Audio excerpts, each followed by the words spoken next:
사실 저는 이번 주에 이제 일이 하나도 없어서 빈둥빈둥거리다가 일거리가 그나마 들어온 게 전부 다 이제 심사였어요. 네. 근데 심사를 하는데 너무 좋은 게 많았어요. 그래 가지고 이 심사 저 심사 하다가 제가 계속 요즘 말하는 좋은 보도를 너무 많이 봐서 '오늘 이 좋은 보도를 해야겠다.' 이렇게 생각을 하고 있었는데 오늘 이제 봉우 씨가 저한테 준 아이템도 서로 이제 아이템 서로 얘기하잖아요. 근데 봉우 씨께 훨씬 이건 나쁜 보도인데 음. 훨씬 좋은 거야. 나쁜 음. 소식인데 여러분들에 알려줄 야. 필요가 있는 내용인 음. 거야. 이번 그래서 주에 정책 이슈가 우리가 음. 주목해야 될 정책 이슈, 법 이슈가 좀 있었어요. 네네. 그래서 많았어요. 오늘은 봉우 씨가 음. 가져온 이슈 중심으로만 이야기를 할 거고요. 네. 좋은 보도는 제가 좀 정리를 해서 다음 주에는 이런 정책적인 거 다음 주는 좀 크리스마스 이브기도 하고. 이브잖아. 네. 그래서 주로 좋은 보도를 잘 알려드리는 그런 맞아요. 식으로 그 다음 주에 하는 게 더 나을 것 같아요. 네. 분위기상으로. 그때 예. 접근하도록 합시다. 저희 또 이 뭉크레슈 전통상 음. 크리스마스 즈음한 방송에는 모자 쓰지 뭐 저희가 이상한 거 또 쓰지? 모자도 쓰고 와인 한잔 하면서 예. 요렇게 전통이 무슨 우리가 전통이 있는 좋은 보도 조직이야? 소개해드리면서 요렇게럼 또 술방도 하고 그렇게 합니다. 네네. 예. 근데 우리 헛소리 너무 많이 했더니 한 7분이 나가셨네. 어머 어떻게 그만 떠들어야겠다. 빨리 하겠습니다. 오늘 음. 국민연금부터 해야 될 것 같아요. 네. 국민연금 이게 중요한 이슈라서. 예. 사실 이 보도를 내가 좀 긴가민가 정말 믿을 수 없다라고 생각했는데요. 그 정도로 좀 놀라운 얘기죠. 네, 예. 뉴스타파 보도 때문에 이제 알게 된 거예요. 그런데 뉴스타파 보도에서 이제 우리가 아까 그 저기 제목에도 아예 그렇게 썼는데 이 국민연금이나 건강보험공단 건강보험료 이 두 개를 연체했을 때 주로 두 개예요. 다른 4대 보험 중에서 나머지 두 개 말고 4대 보험에 국민연금보험하고 건강보험. 건강보험료가 있잖아요. 근데 네. 이 두 개를 연체했다는 이유로 이렇게 압류가 들어오는데 자영업자의 근데 그 압류가 막 통장을 압류하는 거예요. 통장을 압류해버려요. 그 압류가 뭐 이렇게 좀 한가한 거 다른 게 아니고 뭐 땅이 있다거나 뭐 그런 사람한테 압류를 하는 게 아니고 정말 영세한 사람들이 살아야 되는 그 생활비 네. 있잖아요. 그 생활비 통장을 압류를 걸어버리는 거예요. 그러니까 우리가 얘기하는 건 이제 직장 가입자 말고 네. 자영업자 얘기하는 거예요. 지역 예. 가입자들 주로. 예, 지역 지역 가입자들. 근데 소장님이 특히 깜짝 놀랐던 거는 아니 국민연금은 솔직히 말하면 안 내면 그냥 내가 바로 손해거든요. 안 내면 보험료가 줄어드니까. 그러니까 이거는 사실 체납이라고 할 수도 있지만 국민연금은 그냥 내가 안 내는 걸 수도 있어요. 내가 그쵸. 사정이 되면 내다가 사정이 안 되면 안 내고 이럴 수 있는 거 아니야? 근데 네. 이거를 체납했다고 강제 징수를 하고 그러니까 이게 말이 되나? 그걸로 네. 막 체납을 해서 네. 게다가 제가 이제 들은 거는 뭐였냐면은 제가 믿을 수 없다 그런 거는 이 영세한 사람들이 살아야 되는 아주 긴급 생활자금이잖아요. 네. 그거는 체납할 수 없다라는 규정이 원칙이 있어요. 예, 그런 예. 규정이 생겼었단 예. 말이에요. 그리고 법적으로도 아마 여기 원고에 예. 있는지 모르겠는데 통장의 잔고가 얼마 이하면 네. 법적으로 압류를 못 하게 돼 있어요. 380만 원인가 그 이하면 압류를 못 하게 되어 있어요. 근데 그냥 그건 무차별적으로 살아야 한다고. 되니까. 예. 근데 지금 그거를 다 무시하고 지금 그렇게 압류가 된다는 예. 거예요. 그래서 심지어는 이 윤정부 들어가지고 그런 일을 당하니까 결국은 폐업을 하는 거예요. 왜냐면 이러면 답이 없잖아요. 예, 그걸 내야 되는데. 그러니까 그냥 예. 에라 모르겠다 그러고 왜냐면 그러니까 지역연금에 되어 있는 이유가 지역 가입자인 이유가 사실은 사업자 등록을 냈기 때문이거든요. 그렇지 않으면 보통은 그 가족 중에서 돈벌이가 있는 사람 밑으로 들어가서 그렇죠. 건강보험료가 예, 나오잖아요. 부양자가 되죠. 예. 근데 내가 돈벌이를 하고 있기 때문에 뭐 예컨대 내 남편이 회사를 다니지만 내가 사업자 등록을 냈어. 그러면은 내가 그걸 체납하면 그렇죠. 안 되잖아요. 근데 부양 나는 의무자죠. 사업이 안 돼. 코로나19 때문에 지금 사업이 얼마나 안 됐어요. 그래서 막 진짜 내가 내야 되는 그 어떤 기본적인 지출을 다 내고 나면은 내 수입은 하나도 안 남는. 그러니까 뭐 그 임대료, 그다음에 그 아르바이트생들 월급 이런 거 다 주고 나면은 도저히 내 수입은 없고 거기서 늦게 낼 수 있는 거는 이 지역 가입자 입장에서는 정말 국민연금밖에 네. 없었던 거예요. 그래서 국민연금을 안 낸 거죠. 근데 이게 어떤 사람은요, 막 12개월을 안 냈다고 압류가 들어와요. 그러면은 12개월부터 압류가 들어오는구나 이렇게 우리 예측할 수 있잖아요. 근데 이걸 보니까 3개월 안 냈다고 기준이 없어요, 기준이. 3개월 안 냈다고 압류 들어온 사람도 아니 있어요. 3개월 안 냈다고 전기 요금도요 3개월 안 냈다고 끊지 않습니다. 3개월 안 냈다고 이거를 압류를 하는 건 좀 그러니까요. 말이 안 되는 거야. 그래서 이게 막 정말 원칙 없이 네. 막 되고 있어요. 그래서 그리고 이제 이것도 말씀해 주세요. 네, 이거. 네. 이것도 심각한 거예요. 네. 이것도. 예. 그래서 이제 이거에 대해서 쭉 얘기를 해볼게요. 네. 지금까지 한 건 이제 대충 썰이고 네. 뭐냐면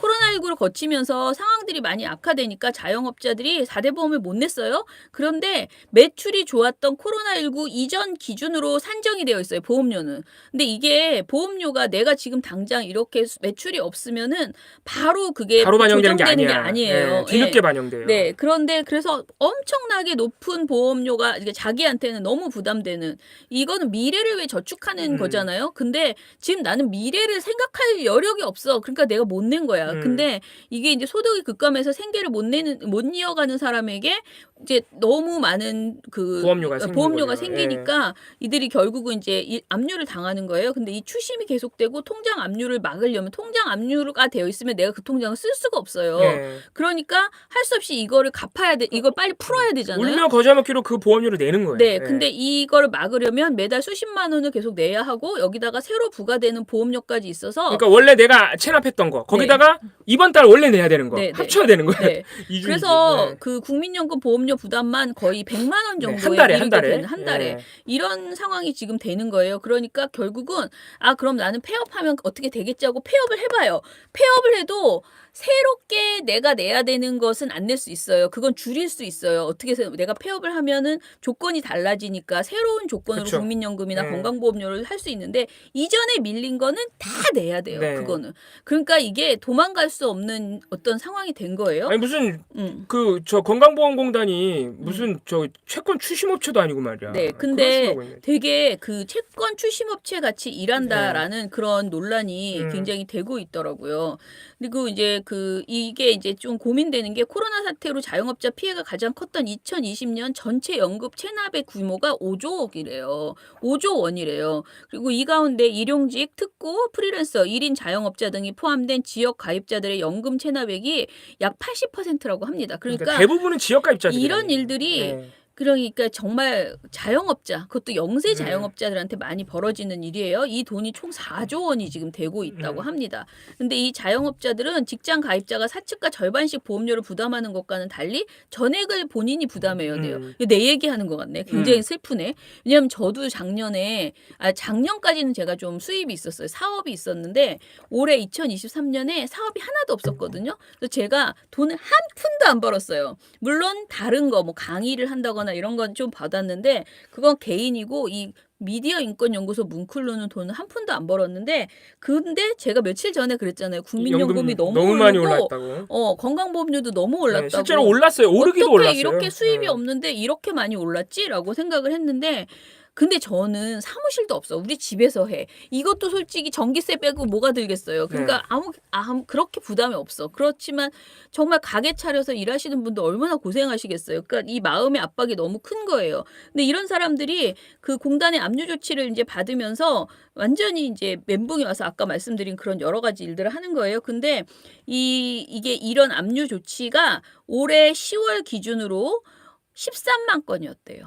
13만 엄청나게 건. 늘어난 엄청나죠. 거예요. 이거는 이전 정부의 평균 압류 건수, 이 이전 정부라고 하는 건 사실은 문재인 그리고 보니까 통계를 보니까 문재인 정부와 박근혜 정부를 이렇게 비교해 보면 박근혜 정부가 조금 높아요. 그리고 문재인 정부 그다음에 확 늘었어요. 그러니까 문재인 정부 때 좀 안 그런 압류를 안 추심을 했어요. 좀 안 한 거죠.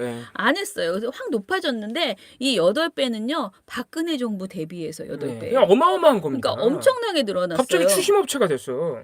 네, 근데 이런 것들이 이제 왜 그럴까 생각해 보면은 핵심이 뭐냐면은 국민건강보험공단이 올해부터 긴축재정 기조로 이제 변하면서 이런 제도를 만들었어요. 건강보험 재정 안정성 강화라는 KPI라는 그것을 도입을 했거든요. 네. 이게 이제 평가 기준인데요. 네. 이게 공단의 2023에서 2027년에 중장기 경영 목표안 문건에 들어있는 내용이래요. 그래서 이 KPI를 정했고 보험료 징수 실적을 평가하는 그 어떤 산식을 변경한 거예요. 네. 그래서 체납액 규모에 따라서 가중치를 적용하고 체납액이 큰 보험을 많이 징수할수록 실적이 더 커진대요. 그러니까 이 직원들이 이렇게 추심을 일하게 하도록 되는, 경쟁을 부추기는 제도가 도입된 그렇죠. 거예요. 그렇게 예. 된 거죠. 그래서 기본적으로 직장 가입자보다는 보험료가 많은 지역연금 체납액을 더 많이 추심 압류하도록 유도하기도 한다고 그렇죠. 합니다. 왜냐면은 음. 직원이 추심을 더 많이 하고 더 많은 액수를 추심할수록 그 직원에 대한 평가가 좋아지니까 네. 직원 국민연금 건강보험공단 직원 입장에서는 추심을 할 거면 음. 보험료를 많이 내는 지역 가입자를 당연히 대상으로 추심을 하게 되는 그렇죠, 거예요. 내 그렇죠. 평가가 좋아지려면. 네, 네. 예. 그래서 뭐 아까 제가 말씀드린 것처럼 너무 많은 뭐 예를 들면은 작년 기준으로 4대 보험 전체 체납액 중에서 지역 연금의 비중이 절반에 가깝고 49%고요. 건강보험 체납액이 26%, 그다음에 직장연금이나 고용 산재보험은 한 자릿수의 체납액을 가지고 있다라고 하는데, 이런 것들을 쭉 봤을 때 이 공단의 압류 조치 결정 이후에 체납자의 모든 통장을 압류하는 이런 행동들, 이것은 위법적이다라고 이제 여기서 표현했어요. 저희가 아까 말씀드렸죠. 네. 잠깐. 예. 국세징수법 시행령 31조에 따르면 이러한 조치가 이제 왜 위법이냐를 보면, 일단은 잔액이 185만 원 이하인 계좌는 압류 불가 재산이라고 네. 합니다. 그런데 압류 불가 재산인지 아닌지를 이 사람들이 조사할 수 없어요. 통장 내역을 조사할 수 없어요. 그러니까 무조건 체납을 거는 거야. 그런 다음에 185만 원밖에 없으면 그때는 포기하겠다 이거야. 네. 지네들 말은. 근데 솔직히 185만 원만 있지는 않을 거 아니에요. 통장 잔고가. 근데 이제 여기서 나오는 어떤 사례 입장으로, 그 사례로 보면은 어떤 사진사가 이제 굉장히 이제 사업이 안 돼가지고 이제 있었는데 체납액 348만 원 때문에 연체가 발생한 지 4개월 만에 계좌를 압류당했대요. 야. 고작 348만 원을. 4개월 만에. 네. 근데 공단 측은 체납 기간 3개월, 체납액 30만 원 이상 체납자 중에서 압류 대상자가 선정된다라고 밝혔대요. 이 말도 너무 웃기죠. 네. 선정된다. 뭐 그러면은 뭐 제비뽑기로 선정하나? 도대체 이 그러니까 기준은 이거는 기준이 뭐냐고. 없다는 고백을 한 거예요. 체납 기간 그러니까. 3개월, 체납액 30만 원 이상이면 죄다 징수할 거야? 그런 것도 아니에요. 가만 그러니까, 보면 어떤 네. 사람은 막 1년 넘게 체납했는데도 징수가 안 들어와. 네, 네. 압류가 안 들어와요. 어떤 사람은 4개월 만에 들어오고. 그러니까 그래서 이제 징수 업무를 담당하는 공단의 통합 징수실에 확인해 본 결과, 이건 이제 뉴스타파 보도에서 하는 말이에요. 체납자 대다수가 이 범위에 포함된다라는 것이고, 사실상 실무자의 임의로 압류 조치가 네, 결정되고 이게 중요한 있다는 겁니다. 것이다라는 네, 겁니다. 제도적으로 공단 건강보험공단 직원들이 지역 가입자, 보험료가 많은 지역 가입자들을 강제 추심하도록 제도적으로 유도를 해놓고, 그리고 기준도 주어지지 않아. 그러면은 공단 직원들이 속된 말로 지 멋대로 지금 추심을 하고 있는 그렇죠. 거예요. 왜냐하면 실적 올려야 되니까. 이제 여기는 이제 내가 보면은 뭐 금광이다라고 생각하고 그냥 막 거는 거지. 지역 그냥 가입자 내 중에 실적을 좀 체납액이 위해서. 많아 보이는 거 그냥 막 추심하고. 네, 네. 예, 어떤 사람은 4개월 만에 추심하고. 게다가 이 압류를 해제할 수 있는 조건이 무엇이냐, 이게 되게 중요하잖아요. 근데 이 압류를 해제하는 기준이 구체적이지가 않대요. 아까 말씀드린 그 이제 박 씨라고 하는 사진사 네. 그분의 경우에는 체납액의 3분의 1 수준인 100만 원을 내라고 그랬대요. 그런데 또 다른 분은, 한 씨는, 이분은 1,200만 원 정도가 체납된 사람이에요. 근데 이 사람은 횟집을 하고 있었는데 이 사람은 갑자기 4분의 1 수준인 300만 원을 내라고 그랬대요. 근데 이것도 불우한 게 값인가 봐. 체납을 왜 정확하게 그 금액의 10%를 일단 내면은 뭐 체납을 그러니까 이걸 풀어준다, 이런 압류를 풀어준다 이래야 되잖아.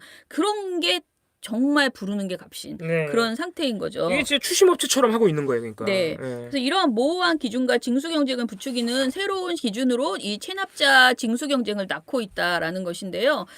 이것에 대해서 국민권익위원회가 기준을 구체적으로 정할 것을 2016년부터 권고해 왔대요. 지금까지 안 돼 있는 겁니다. 근데 제가 기사를 막 찾아봤어요. 이런 기사가 또 있나? 왜냐면 저는 뉴스타파를 못 믿겠는 거야. 너 뉴스타파를 못 믿는 이유는 제가 아까 말씀드린 것처럼 정말 이게 가능해? 정말 이러고 있어? 국민연금을 가지고 징수를 한다고? 강제 징수를? 너무나 웃겼거든요. 그런데 제가 보다 보니까 작년에 일요시사라는 언론에서 2022년 9월 16일 보도예요. 근데 여기 제목이 사채 뺨치는 건강보험공단 추심에 민낯. 이미 이런 보도가 나왔었군요. 네. 피도 눈물도 없이 빼앗는다. 라는 제목의 보도가 있었어요. 심각했네, 작년부터. 그러니까 작년 9월부터도 9월에도 이게 계속 되고 있었던, 윤석열 정부 들어서 이게 막 가고 왜냐면 있었던 윤석열 거야. 정부에서 긴축 재정을 앞세워서 그런데 세금 깎아줄 건 다 깎아주고 세수 결손 발생하고, 그러니까 이런 데서 지금 돈을 채워 넣으려는 거예요, 솔직히 말하면. 정말 이거 너무나 놀랬던 게, 이게 그 이자가 너무 높아요. 이게 건강보험공단에 따르면 건강보험과 국민연금, 산재보험, 고용보험 등 4대 사회보험료의 연체 이자율이 최초 30일 동안은 3%래요. 그리고 체납보험료에 대해서 매일 0.1%씩 한 달 동안 총 3% 연체료를 물리고 연간으로 환산하면 연체료가 36%. 야, 이자가 연체 이자가. 36%면은 법정 최고 이자 그 이자율보다 높은 거 아니야?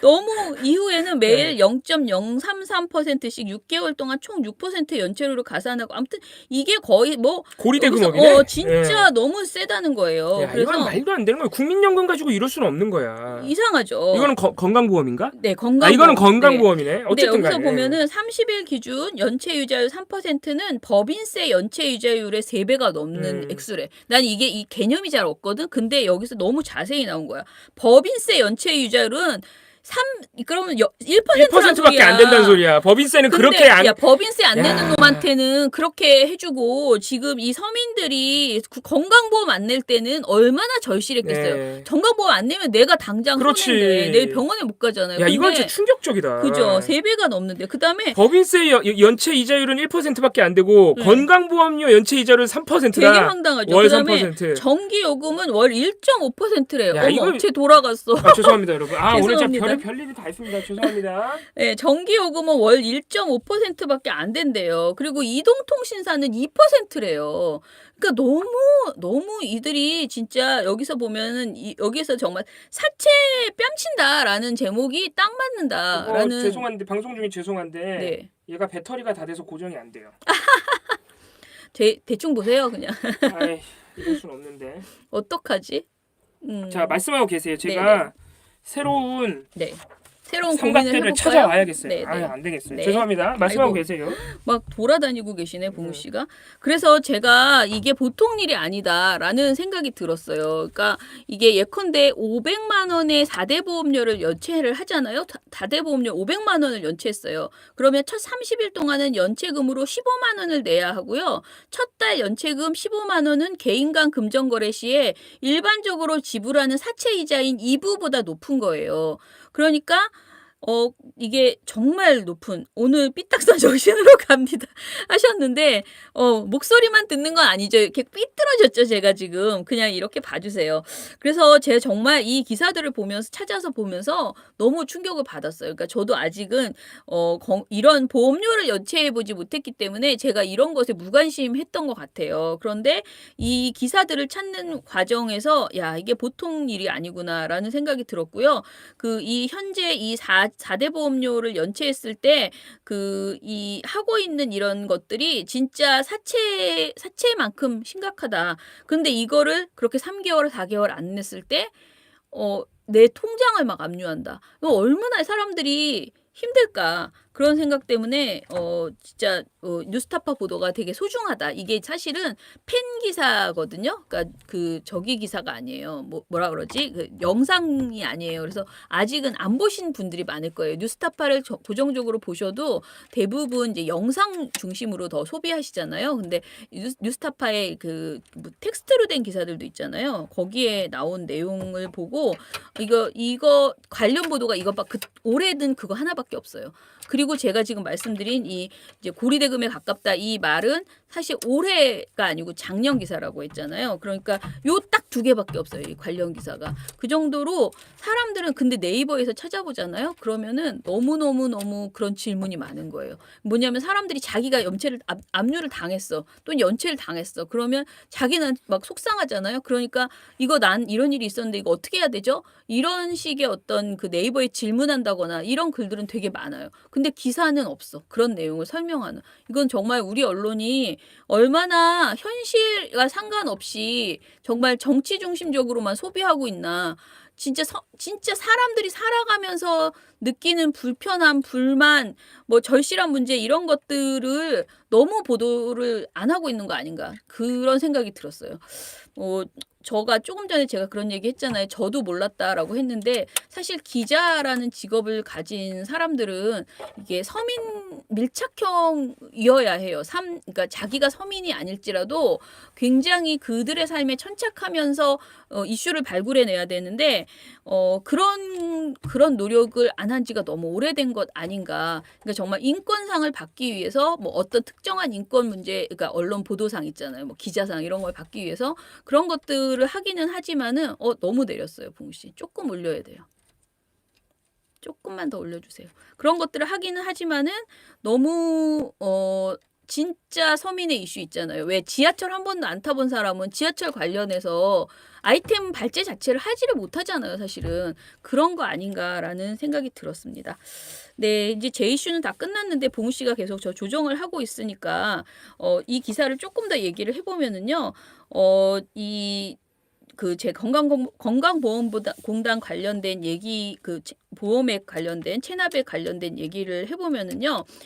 그러면 외국은 어떻게 하나 좀 궁금했거든요. 근데 이 보도에서 그런 얘기를 하고 있더라고요. 한국처럼 전 국민 사회보험 방식의 건강보장 제도가 있는 일본, 대만과 비교해도 우리나라의 체납자 관리 방식은 상당한 차이가 있다라고 합니다. 일단은 정부 지원금이 우리나라는 12.5%에 불과한 반면에 대만은 이런 사회보험 방식의 건강보장 제도에 정부 지원금이 36%고요. 일본은 48.5%에 달한다고 합니다. 그래서 체납자 제재 방안의 경우에 한국은 부당이득 징수를 하고 있지만은 대만은 이런 것을 하지 않고 있고 일본의 경우에는 납부 기한별로 그런 급여를 제한하고 있다라고 설명을 하고 있어요. 특히 대만의 경우에는 왜요? 뭐가 또 안 돼요? 지나갈 수 없습니다. 들어가세요. 아이고 죄송합니다. 저희가 오늘 참 여러 가지 하네요. 그죠? 정말 간해수공업의 현실을 제대로 보여주는 것 같습니다. 아유, 뭐 엉망이구만 지금. 네. 대만의 경우에는 체납자 지원 방안이 갖춰져 있어서 보험료를 경감하거나 지원하는 제도를 운영하고 있고 의료 사각지대에 빠지지 않도록 보호 장치들이 마련되어 있다고 합니다. 그래서 우리나라에서 지금 시민사회단체에서도 이 건보공단의 징수 민낯에 대해서 지적을 많이 하고 있다라고 하고요. 공단이 국민 건강권을 보장하는 곳인데 이렇게 체납자들의 재산을 가압류하고 통장 압류까지 하는 것은 국가 용인하에 행해지는 범죄다라고 하면서 중단을 요청하는 그런 시민단체의 어떤 기자회견들도 있었다라고 해요. 그런데 막상 이런 목소리가 분명히 존재하는데 우리 언론에서는 제가 그랬잖아요. 아무도 보도 안 해요. 기사가 없어. 진짜. 아무도 보도 안 하는 올해 거예요. 하나? 작년에 하나? 이거밖에 없는 거예요. 이런 걸 보도해야 되는 거예요. 사실 언론이라 하면. 네. 그래서 정말 아무튼 황당한 일이었다. 제가 오늘 보면서 굉장히 놀랐습니다. 이 기사를 보면서. 봉우 씨 하나만 더 해주세요. 뉴스타파가 참 좋은 보도합니다. 그러니까. 뉴스타파 역시 요새 저희가 원래 4개를 하려고 했는데 수사를 당하고 있어가지고 2개만 그럼 할게요. 뭘 할까요? 그럼 하나가 뭘 할까? 보자. 지금 전장현 문제 있고요. 전장현 문제는 근데 계속해서 좀 비슷한 문제인데 또 잡아갔어요. 그냥 그 두 개 중에서 중대재해처벌법 얘기도 네, 있고요. 중대재해처벌법 합시다. 그걸로 합시다. 민주유공자법도 말고, 있는데 중대재해처벌법 오랜만에 한번 얘기해 볼게요. 네. 이게 아마 아시는 분들도 아실 텐데 중대재해처벌법이 내년부터 50인 미만 사업장에도 이제 적용이 되도록 네. 그렇게 원래 계획이 돼 있어요. 이게 유예 기간을 뒀었죠. 50인 미만은 좀 영세하니까 부담이 있을 수 있으니까 좀 그거를 적용을 미뤄둔 상태인데 이거를 지금 정부 여당이 다시 한번 2년 연장을 하려고 시도를 하고 있습니다. 근데 그렇게 하면 법을 바꿔야 돼요. 법 개정 사안인데 일단 민주당에서는 정부 여당의 이 반노동 정책 기조에 대한 공식 사과와 여러 가지 이 중대재해 예방 그리고 사측에 특히 원청의 안전 보건 의무 이행을 위한 여러 가지 조건들을 정부 여당이 약속하지 않으면 2년 후에 우리 받아들일 수 없다. 이렇게 좀 조건부로 걸어놓은 상태입니다. 그래서 민주당에서는 12월 연내에 이 조건들을 받아주지 않으면 우리 2년 유예 안 한다. 그러니까 내년부터 적용해야 된다. 법의 원래 정신이 나는 그러니까. 유예를 안 해야지 정상이라고 생각하는데. 그럼요. 아무튼 지금 그런 상황인데 그것보다 더 중요한 게 제가 그 소식을 듣다 보니까 중대재해처벌법에 대해서 정부가 시행령을 바꿔가지고 장난을 좀 많이 치려고 그랬어요. 계속 추진을 하고 있었는데 보니까 그게 다 된 건 아니더라고. 그러니까 음. 추진을 계속 해왔는데 뭐 노동계에서 워낙 반발이 있고 하니까 이게 아직 다 그게 실제로 집행이 되진 않았어요. 현실화되진 않았는데 정부가 지금 어떤 생각들을 가지고 있는지를 다시 한번 좀 정리를 해드리려고 그래요. 네. 정부가 출범했던 작년 5월 곧바로 이 중대재해법 시행령을 개정해서 네네. 대표이사의 그러니까 사장이죠. 사장의 안전보건 확보 의무를 면제할 수 있도록 하고 원청 업체로서 책임져야 하는 범위를 축소하는 게 지금 현 정부의 큰 그림이다. 이렇게 보시면 되겠고요. 사실 중대재해법 같은 경우에는 산업안전보건법상으로는 자꾸 안전관리자만 처벌하게 되니까 네. 원청 특히 원청 사주 경영자의 책임을 지워야 결국에는 경영자가 책임지고 말 그대로 안전보건 의무를 다한다. 네네. 이런 취지잖아 이 법이. 네네. 그래서 대표이사의 원청 대표이사의 안전보건 의무를 규정해 놓은 법이에요. 그래서 그거를 어기면 처벌 조항도 있고. 그렇죠. 네. 그게 이제 법의 핵심인데 시행령을 통해서 대표이사를 면제해 주겠다는 거예요. 아니 세상에 법을 반하는 시행령이 어디 있어요. 근데 이번 정부 가장 들어와서 핵심을 피해가는 그런 시행령을 만들겠다는 거지. 그러니까 이번 정부 들어서 워낙 법을 배반하는 이런 시행령이 많이 시행령 등장하고 정치라고 있죠. 우리가 말을 하죠. 그러니까 네. 시행령 독재를 하고 있다라고 네. 우리가 보통 말을 하거든요. 네. 네. 지금 현재 시행령으로 어떻게 돼 있냐면요. 이 대표이사, 그러니까 경영 책임자, 중대재해처벌법으로 처벌할 수 있는 경영 책임자를 어떻게 규정하고 있냐면 중대재해법상 의무와 책임의 귀속 주체다. 그래서 그 귀속 주체는 원칙적으로 사업을 대표하고 사업을 총괄하는 권한과 책임이 있는 자. 네. 그냥 명쾌해요. 그래서 사업주야, 사업주. 그러면서 경영 책임자의 주내 안전 보건에 관한 업무를 담당하는 사람이 선임돼 있다는 사실만으로는 이 대표이사의 의무가 면제되지 않는다라고 전 정부에서는 그러니까 현재 현행법상으로는 안전관리자 따로 해놨다고 해서 대표이사의 책임을 면할 수 없다라고 네네. 지금 법과 시행령에 명시가 돼요. 이게 현행법상으로 그렇게 되는데 네. 지금 정부는 어떻게 바꾸려고 하냐면은 그 도급 용역 위탁 범위, 그러니까 원청 업체 사장도 지금 책임을 지도록 네네. 하고 있으니까 이 도급 용역 위탁 범위를 사업 목적 수행과 관련성이 있는 도급으로 한정하는 것을 지금 시행령으로 추진을 하고 있고요. 특히 임대와 발주 계약에서는 원청의 책임을 인정하지 않는다고 아예 제외를 시켜놨어요. 그러니까 이게 지금 추진하고 있는 거예요. 된 게 아니라. 근데 임대와 발주가 여러분 생각해 보세요.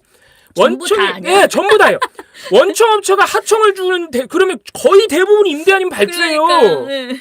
임대와 발주를 제외하겠다. 이거는 대놓고 원청 사장의 아니 그러면은 다들 임대와 발주만 하지 자기 네. 스스로 책임지지 않으려고 하죠. 네. 왜냐면 그게 돈도 싸게 들고 네. 자기 스스로 하는 것보다 네. 책임 위험했을 때 모든 게 면제된다는데 누가 안 해? 네. 신나지? 임대와 발주를 못하게 해야 되는 그런 상황 오히려 그런 조치를 만들어놔야 되는데. 맞아요. 예.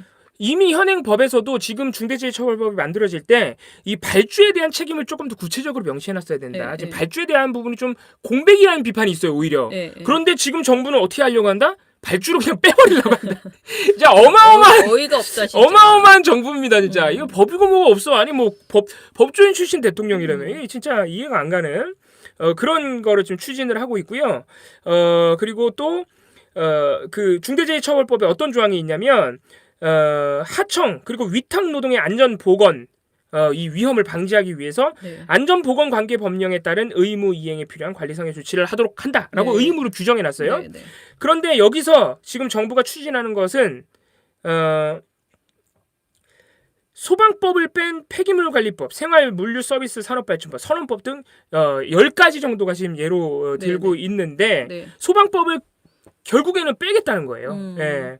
그래서 소방법에 대해서도 안전보건 의무를 명시를 해놔야 네. 소방 관련해서 당연히 산업재해가 발생할 거 아니에요. 그런 부분에 대해서도 우리가 법을 통해서 처벌을 할 수가 있는 건데 소방법에 얼마나 많은 안전보건 의무가 규정되어 있는지 이건 뭐 말 안 해도 그냥 상식적으로 그럴 것 같잖아요. 우리 소방법에 보면 뭐 스프링클러를 네, 설치해라, 네, 네. 뭐 왕강기를 설치해라 이런 게 네, 다 네. 소방법이란 네. 말이에요. 그런데 법 대상에서 소방법을 빼겠대. 그러니까 이것도 뭐예요? 중대재해처벌법으로 거의 대부분 처벌하지 않겠다는 얘기예요. 그렇지. 예. 소방법도 뺀다. 그리고 안전보건 최고 책임자 이거는 저희가 여러 번 말씀드렸죠. 안전보건 최고 책임자가 사업장의 안전보건에 관해 최종 의사결정을 할 수 있는 자리라면 경영 책임자로 본다. 이 내용을 또 시행령으로 추진하고 있습니다. 이게 뭡니까? 원청 사업주가 아니라 안전 책임자가 따로 있으면 그 사람을 경영주로 본다는 거예요. 이것도 법에 완전히 반하는 거예요. 법에서는 산업안전보건법으로만 했더니 자꾸 안전관리자만 처벌한다. 그러니까 사업주를 처벌하자가 법의 취지야. 그런데 다시 돌려놨어. 그치. 안전관리자만 있으면 된다. 이런 거를 지금 저거는 더 나쁜 게 그 아까 말한 안전 책임자라고 하는 거는 진짜 실무로 그 일을 하는 사람이지만 제가 보기에 저 지금 그 윤정부가 추진하고 있는 저 안전보건 최고 책임자는 어떻게 보면 약간 그런 술상무처럼 저거를 뭐라 그럴까 그야말로 대신 죽을 사람을 그냥 돈 많이 주고 대신 감옥에 갈 사람을 뽑아놓는 그런 식인 거예요. 근데 저런 걸 만들어 놓으면 정말 그거는 더 비인간적인 행동이다라고 생각하거든요. 이 내용이 더 논란이 된 게 뭐냐면 작년 8월부터 10월까지 기재부가 이 시행령 안을 만들었어요. 그렇죠. 너무 웃긴 거예요. 기재부가 만들었어요. 이 중대재해처벌법 시행령 안을 기재부가 만들었다고. 기재부가 만들어서 고용노동부에 줬어요. 이대로 하라고. 그래서 실제로 고용노동부 내부에서는 굉장히 불만이 있다 그럽니다. 니네가 뭔데? 기재부가 뭔데 왜 우리 일을? 아무튼 그런 고민이라도 그것도, 하면은 다행이네요. 고용노동부가. 그래서 그런 니네가 뭔데라는 것보다는 사실 이거는 노동자들에 반하는 정책이다라고 하면서 화를 내야 되는데 그게 아니라 이 나와바리 싸움으로 나와바리 싸움을 하고 있는 거예요. 그러고 있는 게 좀 한심하긴 한데 그래도 화는 내주니 다행이긴 한데 절대 뭐 별 큰 의미가 없겠네요. 그 화는. 아무튼 이게 저는 이게 다 이제 이게 그동안 시행령을 이렇게 한다 그랬는데 다 됐나 싶었는데 이게 아직 다 된 건 아니고 계속해서 추진을 하고 있는 상황이라 이거를 우리가 계속해서 좀 주시를 하면서 절대 못하게 됩니다. 이거는 말이 안 돼. 중대재해처벌법 무력화하겠다는 거죠, 사실상. 없는 법으로 만들겠다. 저희 지금 이게 너무 높아져가지고요. 다 저희가 땅꼬마가 돼가지고 고개를 이렇게 들고 봐야 돼요. 근데 이거 어쩔 수 없어요. 허리를 펴보세요. 좀 나아졌습니다. 우리가 삼각대가 없어가지고 그 조그만 삼각대가 없어서 큰 걸 가져왔더니 이제 이 모양 이 꼴이 됐는데 죄송합니다. 오늘 참 진짜 별의별. 그래도 여러분 오늘 좀 우리가 뭐가 달라졌냐면요. 저희가 저걸 샀어요. 그 뭐지 증폭기 와이파이 증폭기를 그래서 조금 사서 인터넷 환경은 조금 수월해졌죠. 와이파이는 좀 나아진 것 같지 않습니까? 그러니까 전에는 좀 중간중간에 사실 여기 들어오기 전에도 중간중간에 조금 지지직했거든. 근데 오늘 저걸 사서 그런지 오늘은 인터넷 환경은 굉장히 수월한 것 같습니다. 하나라도 고친 게 어딥니까? 그러니까요. 그렇게 봐주세요. 다음번에는 좀 더 화면도 좋고 모든 것이 나아지도록 저희가 미리 좀 챙겨보겠습니다. 오늘 그래서 저희가 한 4개 준비했었는데 2개밖에 못했네. 근데 뭐 민주유공자법은 다음에 또 해도 되고 민주유공자법 아직 통과된 게 아니라서 그렇게 왜 허리예요, 돌팅이님? 허리 이유가 뭔지 얘기해 주세요. 다음 주에는 우리가 조금 더 쾌적하게 우당탕탕하지 않고 방송을 준비할 수 있을 것 같아요. 오늘 좀 이제 이렇게 해보니까 좀 우리가 감이 잡히죠. 문도 안 나오고 이렇게 하면 된다는 걸 감을 잡아서 그 소형 삼각대 저 허술한 놈 말고 좀 멀쩡한 놈을 하나 구하면은 잘할 수 있을 것 같습니다. 우리는 진짜 돈을 하나도 못 벌면서 참 구하는 건 많이 구해, 그죠? 그러니까 자꾸 저렇게 안 좋은 거 사니까 참 마음이 아픕니다. 아무튼 공지 다시 한번 올려드릴 테니까 꼭 23일 다음 주 토요일 6시 우리 뭉클 연말 모임에 참석 많이 해주시고요.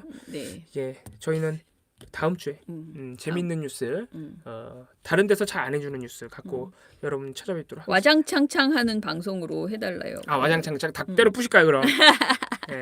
보우 씨 노래를 한 곡 하든가 뭐 와장창창 하려면 그래야 될 것 같습니다. 아까 어떤 분이 축가 뭐 했냐고 물어보시던데 그 호주의 에어 서플라이라고 아주 옛날 밴드입니다. 옛날 밴드인데 굉장히 유명한 가수예요. 에어 서플라이. 아마 또 우리 시청자분들 나이 때는 또 아실 것 같은데. 아니 제 오늘 우당탕탕한 건 봉우리 술 때문이 아니에요. 오늘 우당탕탕하니까 삼각대 때문입니다. 삼각대가 좀 허술해서. 근데 봉우 씨가 그 노래를 처음에 한다고 하는데 저는 그 노래를 잘 알고 있어가지고 그거 너무 높은데 내가 막 그랬어. 그거는 좀 아닌 것 같아. 그리고 결혼식장에서는 요즘 다 이렇게 아름답고 샤방샤방한 노래들을 불러주는데. 저는 그런 거 잘 못해요. 그 봉우 씨가 그 뭐 떨어지는 노래라고 하면서 그런 노래를 안 부르려고 막 하거든요. 네, 에어 서플라이의 메이킹 러브 음. 아웃 오브 나띵 에롤인가? 예. 그래서 별로라고 했는데 처음에 우리 이 방음 씨 산 다음에 방음 씨 구한 다음에 봉우 씨가 여기 들어와서 노래를 부르거든요. 그러면은 사실은 들려요. 안 들리는 거 아니에요. 여기 나오면 다 들려. 근데 그 노래 이렇게 부르는데 되게 못 부르는 거야. 그래가지고 나랑 진주랑 밖에서 듣다가 이제 뭐 하다가 이렇게 둘이 같이 내 방에 있으면 다 들리니까 이렇게 듣다가 아니 저래가지고 부르겠어? 뭐 걱정했거든. 근데 어제 반응이 너무 좋았다는 거예요. 그래서 제가 막 흐뭇해하면서 우리 이 방음방을 산 다음에 방음 부스를 산 다음에 매일매일 노래 연습을 정말 매일 했거든요. 10분씩 뭐 두세 번이라도 조금씩은 했죠. 매일 하더라고. 그래서 이게 감을 잡은 거지. 처음에 부를 때는 네. 진짜 그랬어. 아니 근데 축가로 굿바이를 하진 않았고요. 메이킹 러브 아웃 오브 나띵 에롤은 사랑 노래입니다. 예, 사랑 노래라서 축가로도 잘 어울려요. 너 없으면 뭐 어쩌고 이런 거잖아요. 예. 네. 반응 좋았어요. 네. 뭐 저는 또 실전파기 때문에 어제 또 리허설 할 때는 남들 심지어 제 친구들은 뭐라 그랬냐면 결혼식에 온 친구들이 리허설 할 때는 부모가 실력을 일부러 숨기더라. 뭐 이런 얘기도 하더라고. 근데 그거는 아닌데. 숨긴 게 아니라 사람이요. 아침에 물론 아침은 아니고 이제 낮 12시긴 했는데 아침에 목소리가 안 나와요, 잘. 목이 잠겨 있다 보니까 리허설 할 때는 이제 노래가 잘 안 됐고 네. 또 이제 실전에 올라가서는 제가 또 이제 무대 체질이기 때문에 네.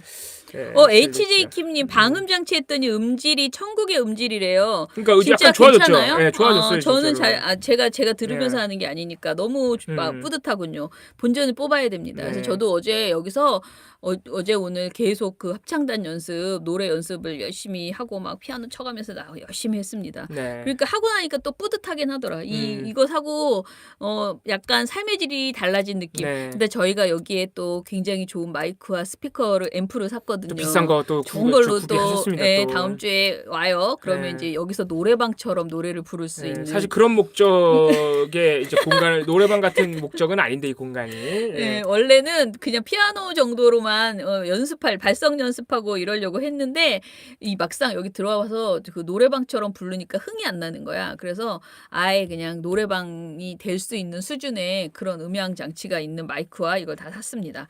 그러니까 아주 재밌게 놀아보려고 합니다. 네. 네. 연말 모임 때 보여드려야겠어. 사정이 되면은 네네. 그죠? 우리 촬영하는 네. 공간을. 연말 모임이 연말 모임에 오시면 잠깐 저희 집에서 커피 한잔 하시죠. 이 공간 예. 저희가 촬영하는 공간을 또 보여드리겠습니다. 생각보다 굉장히 좁다고 생각하실 수도 있어요. 깜짝 놀라실 진짜 겁니다. 좁아요. 네, 진짜 네. 좁기 때문에. 네. 예. 광채님 또 혼술 중이시라고. 예. HA 킴님 또 혼술? 예. 연말 술잔치. 예. HA 킴님도 한번 뵙고 싶은데 연말 모임 어떻게 생각하시는지. 알겠습니다.